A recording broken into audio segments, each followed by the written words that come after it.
आणि आता बातमी आहे प्राथमिक शाळेसंदर्भात। प्राथमिक शाळा 9 नंतर भरणार आहे। बस मालकांचा निर्णयाला या विरोध आहे।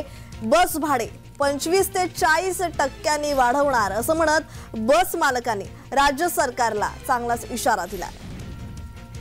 पूर्व प्राथमिक आणि प्राथमिक शाळा सकाळी 9च्या नंतर भरवण्याच्या निर्णयाला स्कूल बस म्हणजे शाळेच्या बस मालकांनी विरोध दर्शवला। शिक्षण विभागाने चर्चा न करता मार्ग काढल्याने निर्णयाची अंमलबजावणी करताना अडचण होत असल्याचं शाळेच्या बस चालकांचं म्हणजे बस मालकांचं म्हणणं आहे। सरकारने या निर्णयावर फेरविचार न केल्यास आणि स्कूल बस मालकांना सक्ती केल्यास भाडेवाढ करण्याचा इशारा शाळेच्या बस मालकांनी दिला।